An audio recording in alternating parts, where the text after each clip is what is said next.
여러분들 5호선 타보신 분들 많지죠. 5호선을 이 9호선이 개통되기 전에는 5호선을 주로 이용해서 김포공항을 우리가 많이 이용했었는데, 그 5호선 발산역과 송정역 사이에 있는 역이 어떤 역인지 아십니까? 마곡역입니다. 저 마곡역은 1996년 3월 20일 날 개통됐고요. 개통되자마자 그대로 문을 닫은 역입니다. 무려 12년 동안 저 마곡역은 개통하자마자 그대로 문을 닫고 12년 동안 운영되지 않았던 역입니다. 그래서 저 마곡역이 어떤 별명이 붙여졌냐 하면 지하철 유령역이라는 이름으로 불려졌습니다. 마곡역이 개통을 해놓고 운행되지 않았던 이유는 그 당시 저 지금 마곡역이 있는 주변이 모두 다 논이었기 때문입니다. 한두 개 농가가 있긴 했지만 저 역을 이용할 수 있는 사람들이 아무도 없었기 때문에 역은 개통했지만 역을 실제로 운영하지는 못했습니다. 그렇게 역이 운영되지 못한 또 다른 이유도 있습니다. 왜냐하면 원래 이 마곡지구가 2002년 월드컵 때 월드컵 주 경기장을 그곳에 건설하려고 유치 경쟁을 벌였던 장소입니다. 지금 세워져 있는 상암과 이곳이 서로 유치 경쟁을 벌이다가 결국에는 상암동이 유치가 되고, 그러다 보니까 마곡지구를 개발할 수 있는 그러한 상황이 안 돼서 개발이 계속 늦춰졌지만 이미 지하철역은 개통을 했고 12년 동안 제대로 운행되지 못하다가 2008년 6월 20일 수명산 파크가 입주를 하면서 주민들의 요구 때문에 12년 만에 다시 재개통을 했습니다. 그때 재개통을 했을 때 하루 평균 저 마곡역을 이용하던 사람들이 1000명이 되지 않았습니다. 그러다가 꾸준히 조금씩 마곡지구가 개발되고 주변에 사람들이 입주하기 시작하면서 작년도 2021년 기준으로 하면 일평균 이용자 수가 16,000에서 17,000명 정도, 전체 지하철역의 한 중간 정도쯤 이용객이 있다라고 보면 좋겠습니다. 세금 낭비 때문에 여론의 문매를 맞기도 했고 유령역이라고 그렇게 놀림을 받기도 했지만 사람들이 이용하기 시작하면서 원래 역의 제 기능을 완전히 회복했습니다. 모든 시설이 갖춰진다 할지라도 그 시설을 이용할 사람이 없다면 그 시설은 문을 닫을 수밖에 없습니다. 마곡역처럼요. 오늘 우리가 함께 살펴보는 에스라서는 성전 재건과 관련되는 내용이 1장부터 6장에 기록되어 있습니다. 무너져버린 첫 번째 성전, 그 첫 번째 성전을 하나님께서 예레미야를 통하여서 70년 만에 다시 너희들을 돌아오겠다라고 약속하셨고, 고레스를 통하여서 다시 이스라엘 백성들을 예루살렘에 돌아오게 했습니다. 첫 번째 포로에서 돌아온 사람들은 예루살렘 성전을 건축하기 위해서 힘을 냈고 그들의 힘을 다하여서 두 번째 성전 재건을 시작했습니다. 하지만 시작된 두 번째 성전 재건은 사마리아 사람들의 방해 그리고 주변 사람들의 고소 때문에 중단되고 말았습니다.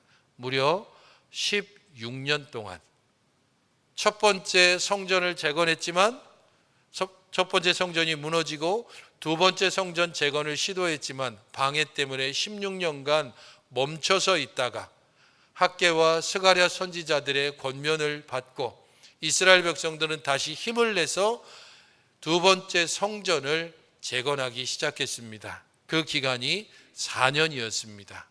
그러니까 첫 번째 성전이 무너지고 두 번째 성전 재건을 시작한 시점으로부터 중단되고 다시 완공되기까지 20년의 시간이 걸렸습니다. 어쨌든 두 번째 성전은 완공됐고 이스라엘 백성들은 기뻐 즐거워하면서 성전 봉헌식을 행했습니다. 물론 이 성전 봉헌식은 매우 초라했습니다. 드려진 제물은 그들의 모든 힘과 모든 헌신을 다 드리는 것이었지만 첫 번째 성전을 봉헌할 때 드려졌던 예물을 비하면 너무도 초라하고 보잘것없었습니다.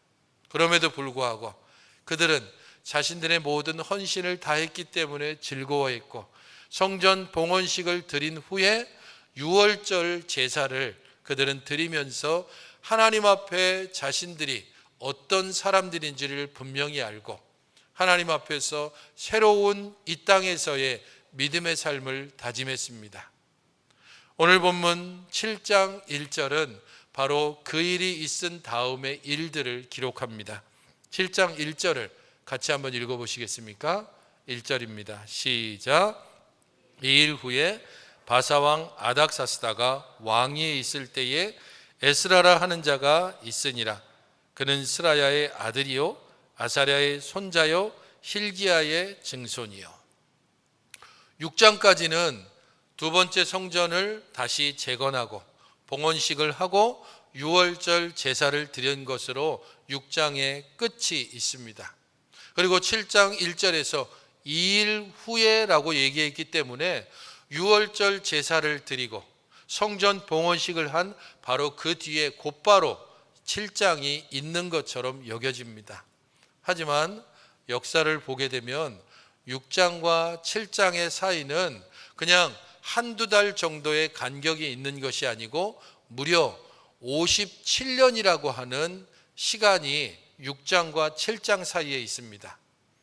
그러니까 지금 이 7장의 역사는 두 번째 성전을 만들고 57년이 지난 그 후에 아닥사스다 왕 때에 에스라라는 사람이 있었고 그가 어떤 사람이고 그가 어떤 결심을 했고 그가 어떻게 이스라엘 백성들을 이끌고 예루살렘에 올라왔는지를 간략하게 설명하고 있는 것입니다.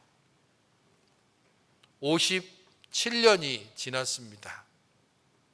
처음 두 번째 성전을 건축했을 때 그 열정과 헌신도 점점 식어지고 사라지고 있었던 때입니다. 9장 1절을 보게 되면 그때 당시 이스라엘의 형편이 어떠했는지를 잘 보여주는 내용들이 나옵니다. 9장 1절 2절을 한번 여러분 펴서 봐주시기 바랍니다. 9장 1절 2절. 2일 후에 방백들이 내게 나와 이르되 이스라엘 백성과 제사장들과 레위 사람들이 이 땅 백성들에게서 떠나지 아니하고 가나안 사람들과 헷 사람들과 브리스 사람들과 여부수 사람들과 암몬 사람들과 모압 사람들과 애굽 사람들과 아모리 사람들의 가증한 일을 행하여 그들의 딸을 맞이하여 아내와 며느리로 삼아 거룩한 자손이 그 지방 사람들과 서로 섞이게 하는데 방백들과 고관들이 이 죄에 더욱 으뜸이 되었다 하는지라. 9장 1절의 시작도 어떻게 되죠? 2일 후에라고 시작하고 있습니다. 9장 1절에서 말하는 2일 후에라고 하는 것은 에스라가 사람들을 이끌고 바벨론에서부터 예루살렘으로 도착한 바로 그때 이후를 말합니다. 4개월에 걸쳐서 예루살렘에 도착한 에스라에게 들려온 예루살렘의 형편에 대해서 이렇게 말하는 겁니다. 제사장, 레위 사람, 그들이 주변 사람들을 떠나지 않았다. 이 백성들로부터 떠나지 않았다. 이 백성들의 풍습, 이 백성들의 종교, 이 백성들의 생활 양식으로부터 제사장과 레위 사람들이 떠나지 않았습니다. 그리고 그들이 떠나지 않았던 그 결과는 백성의 지도자와 고관들, 그들이 그 땅의 사람들과 혼인을 하고 그 땅의 사람들과 함께 섞였습니다.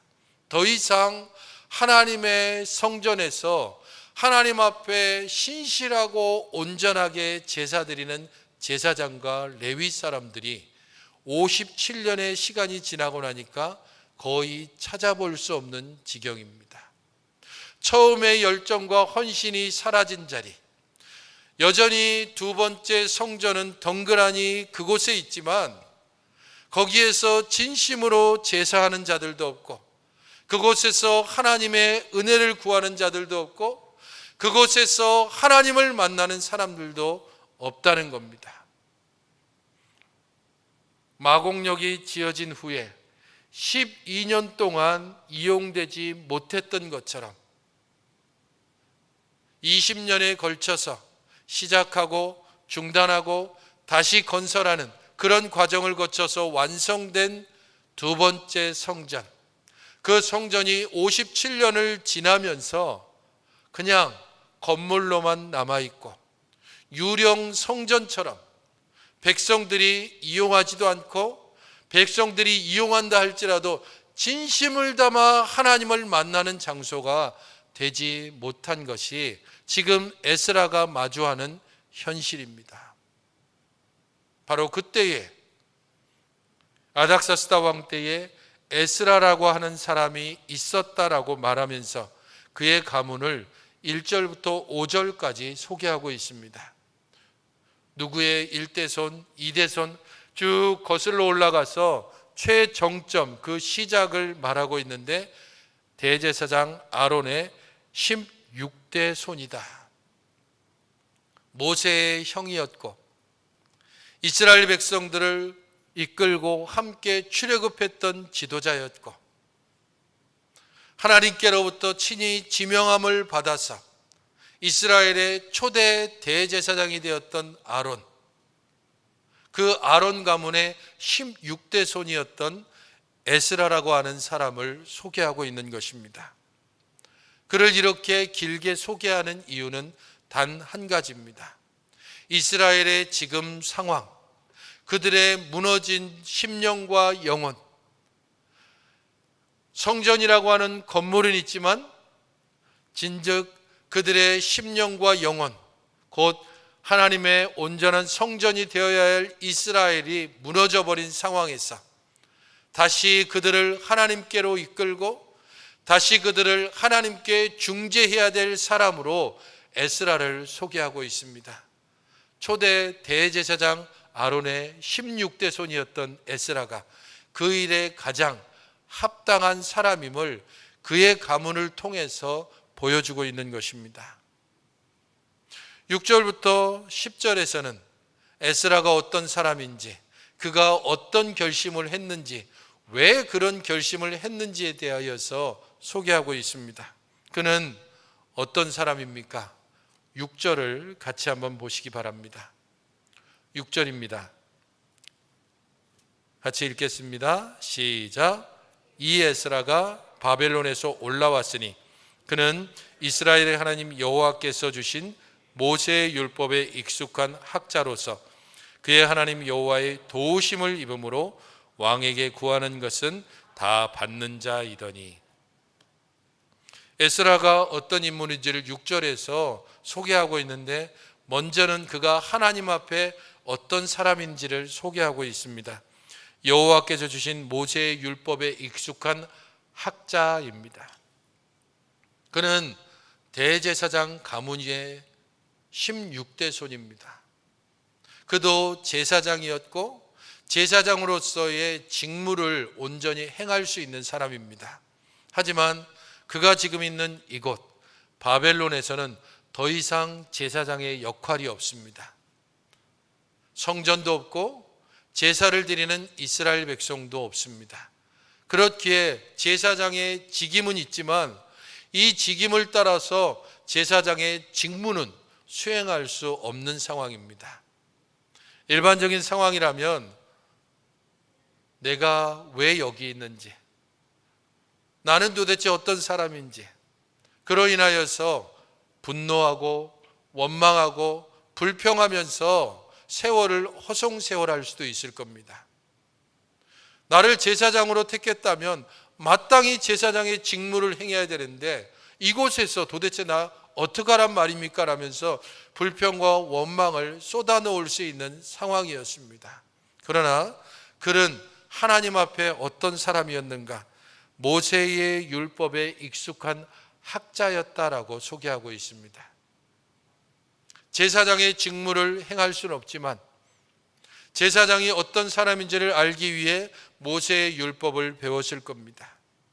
제사장의 직무를 행할 수 없자 하나님께서 주신 율법이 어떤 내용이 있는지를 조금씩 연구하기 시작하면서 그 율법의 말씀에 깊이 있게 들어간, 율법을 통해 하나님께서 우리에게 무엇라고 말씀하시는지를 기억하면서 그 말씀에 더 깊이 연구하며 들어간 학자였습니다.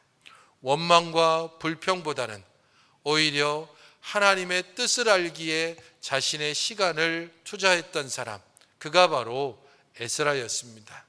그는 하나님 앞에 준비되어진 사람이었습니다. 또 그는 어떤 사람인지를 6절 후반절에 소개합니다. 6절 후반절에는 여호와의 도우심을 입음으로 왕에게 구하는 것은 다 받는 자였다라고 소개하고 있습니다. 하나님 앞에 경건했을 뿐 아니라 하나님의 율법의 말씀에 온전히 능통한 학사였을 뿐 아니라 왕에게 총애를 받는, 왕의 인정함을 받는 왕의 최측근이었다라고 말하고 있습니다. 그 왕이 어떤 왕입니까? 아닥사스다 왕, 페르시아의 왕입니다. 이방 왕이었고 그 이방 왕 밑에서 이스라엘은 이전과 같이 그냥 포로 신분에 있던 사람과 별 다르지 않습니다. 그런 그가 왕에게 구하는 것은 다 받는 자였다, 왕의 총애를 받는 자였다라고 아주 짤막하게 그를 세상 가운데 지위가 어떠했는지를 소개합니다. 이게 사실임을 인정하기 위해서는 진짜 그러한지, 진짜 왕으로부터 총애를 받는 사람인지를 확인할 필요가 있습니다. 그가 진정으로 왕의 총애를 받는 것을 증명해 주는 내용은 7장 11절부터 26절까지 나오는 아닥사스다 왕의 조서 내용을 살펴보면 충분히 알 수 있습니다. 아닥사스다 왕의 조서, 이방 왕이 내린 조서의 내용을 보면 에스라를 향한 그의 사랑과 그의 신임이 잘 드러나 있습니다. 하나씩 살펴보면 이렇습니다. 15절과 7장 15절 16절에는 왕과 자문관들이 예루살렘에 거하시는 이스라엘 하나님께 성심으로 드리는 은금을 가져가고 또 내가 바벨론 온도에서 얻을 모든 은금과 및 백성과 제사장들이 예루살렘에 있는 그들의 하나님의 성전을 위하여 기쁘게 드릴 예물을 가져다가라고 말하고 있습니다. 왕실의 이름으로 공적으로 필요한 재물이 제공되고 있다는 것은 그가 얼마나 왕의 총애를 받는 자인지를 잘 보여줍니다. 두 번째로는 20절과 22절입니다. 20절, 22절 그 내용에는 그 외에도 네 하나님의 성전에 쓰일 것이 있어서 내가 드리고자 하거든 무엇이든지 궁중 창고에서 내다가 드릴지니라. 은은 100달란트까지, 밀은 100고루까지, 포도주는 100밭까지, 기름도 100밭까지 하고 소금은 정량이 없으리라. 궁중 창고, 왕의 보물 창고를 말합니다. 왕의 개인 소유입니다. 거기에서 모든 것들이 다 제공된다. 너희가 성전에서 쓰일 재물이 있다면 재물이 될 것이고, 네가 그곳에 쓰일 어떤 물품들이 있다면 그 물품도 제공될 것이다. 특별히 22절에서는 은은 100달란트, 밀, 포도주, 기름, 소금에 대해서 이야기하고 있습니다.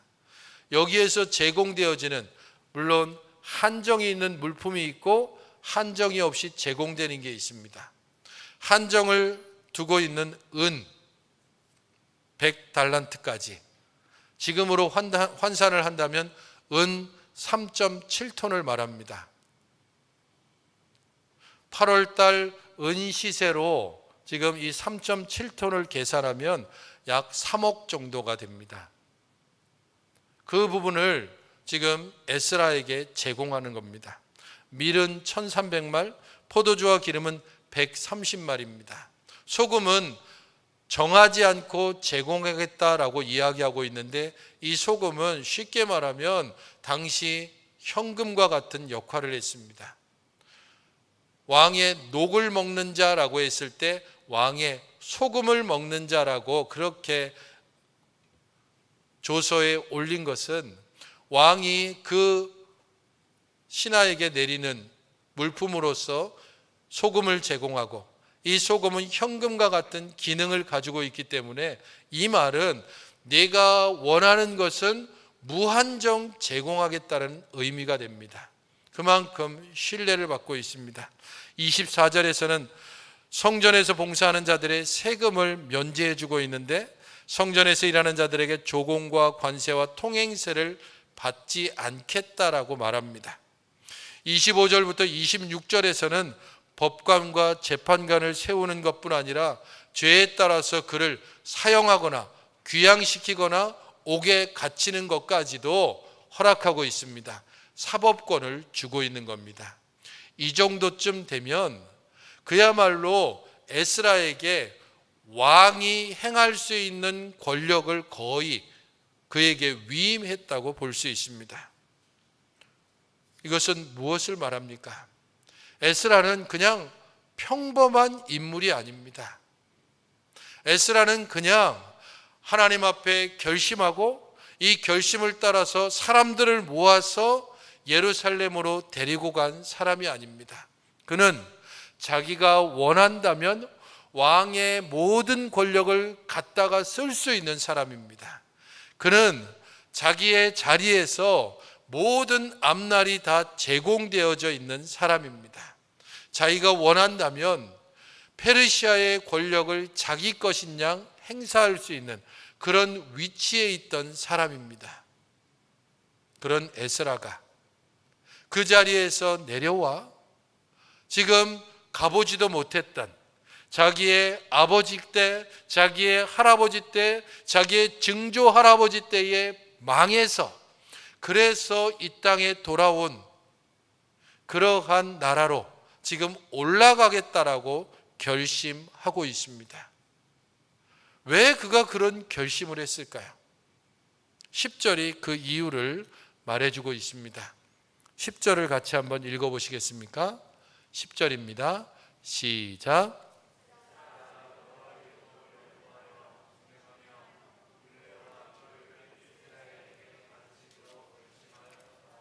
이 말을 여러분들이 찬찬히 살펴본다면 에스라의 결심이 두 가지 이유에서 비롯되는 것을 알 수 있습니다. 그 첫 번째 이유는 여호와의 율법을 연구하여 준행하며라는 겁니다. 그는 여호와의 율법을 연구했습니다. 제사장의 직무를 행할 수 없으니 여호와의 율법을 연구하다가 그 말씀에 깊이 빠져들었습니다. 단순히 지식적으로 여호와의 율법을 연구하는 것에 그치지 않고 그 말씀을 준행했습니다. 그 말씀을 따라 살았고 그 말씀을 따라 순종했습니다. 말씀이 주는 하나님의 위로, 말씀이 주는 하나님의 사랑, 말씀이 주는 하나님의 약속의 그 풍성함과 기쁨을 그는 말씀에 빠져들어갈수록 더 깊이 느껴갔을 겁니다. 하나님의 말씀을 준행하고 따라가면서 하나님이 어떤 분이신지를 더 깊이 알아갔고, 하나님의 약속의 풍성함을 따라서 그 약속이 얼마나 신실하게 이루어져 왔는지를 그는 깨달아 알았습니다. 그에게 기쁨이 넘치고 하나님의 말씀이 주는 위로를 통하여 포로 생활 가운데서도 그가 페르시아의 권력을 다 누리고 마음대로 행할 수 있는 그런 위치에 있음에도 불구하고 경건함을 잃지 않은 동력은 하나님의 율법의 말씀을 연구하고 준행하는 데 있었습니다.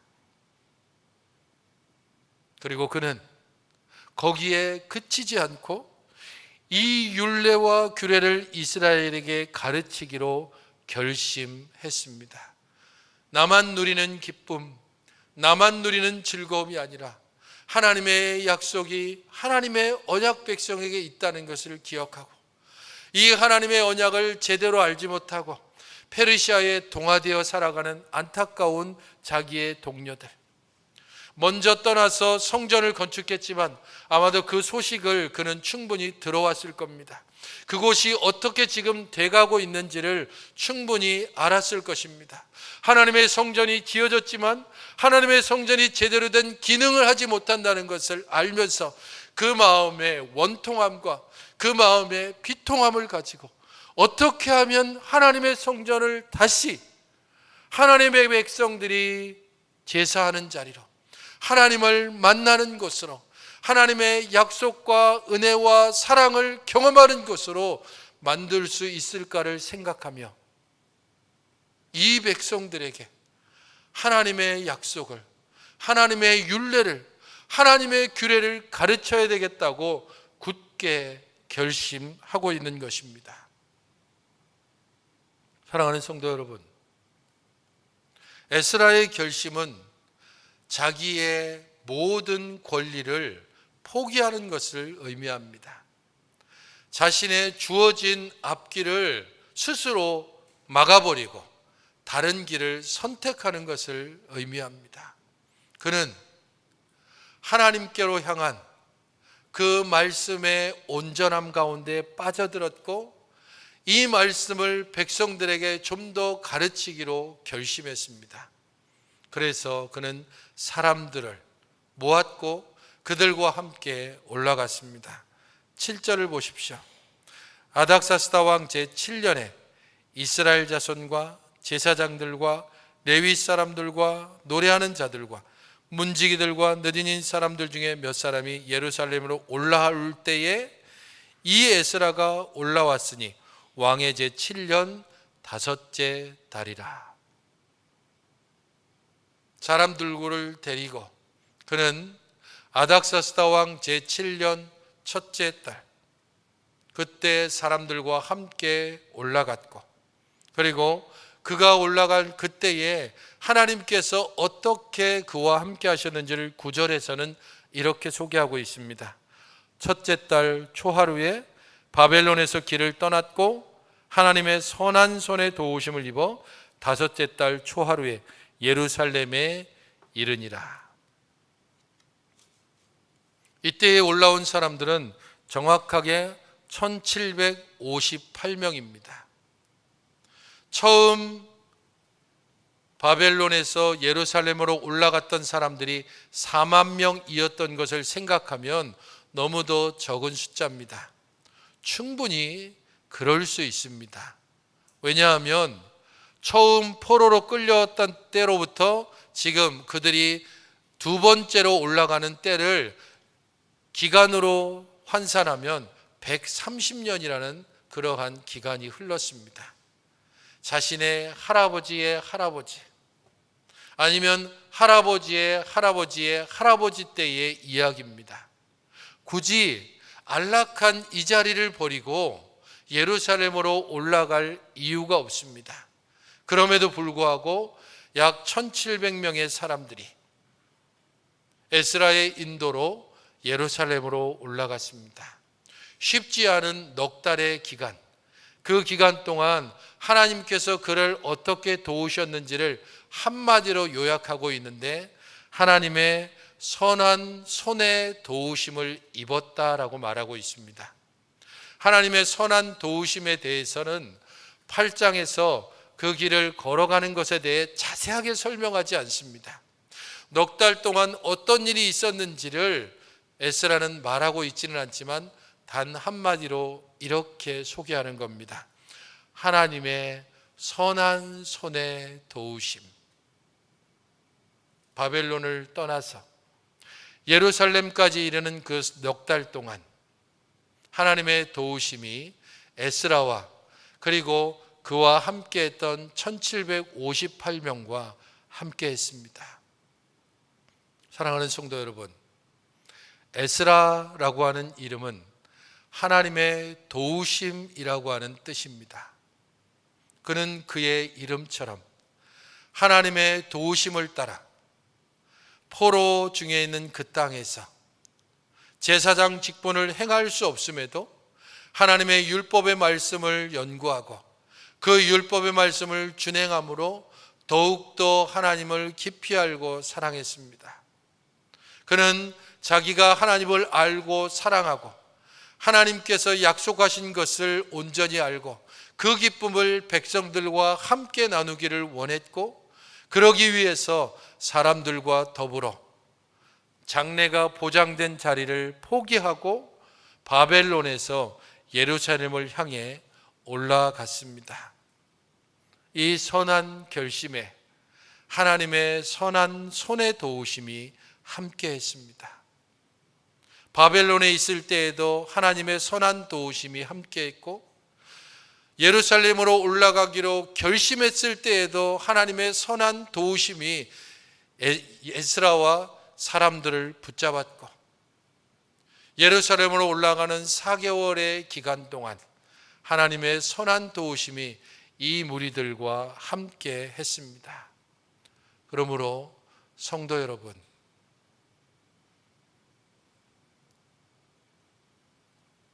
지금의 현실이 답답하고 무기력하고 하나님이 함께 하시지 않는 것처럼 그렇게 신앙적으로 나의 영혼이 낙담하며 때로는 무너지고 있습니까?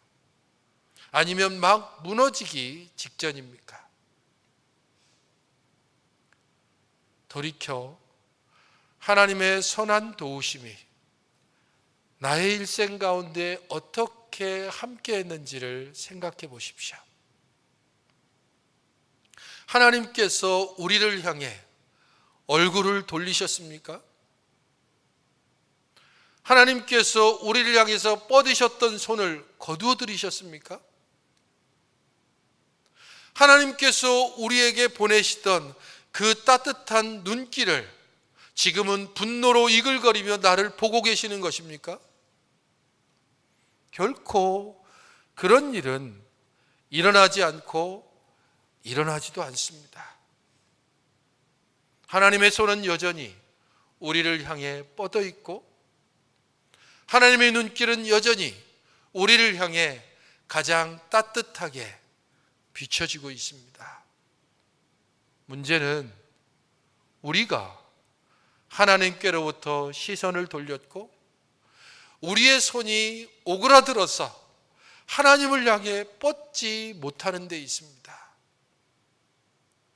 에스라의 결심은 말씀을 깊이 아는 가운데 이루어졌습니다. 하나님을 알면 알수록 우리 하나님께 더 가까이 나아가게 되는 것이고, 그 하나님에 더 가까이 나아갈수록 하나님의 선한 손의 도우심을 더 깊이, 더 자주, 더 온전하게 느끼게 되는 것입니다. 그러므로 성도 여러분, 우리의 시선을 우리 하나님께 돌려야 합니다.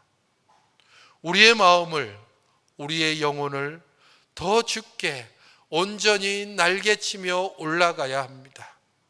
우리의 손을 뻗어 하나님의 그 손을 붙잡아야 합니다.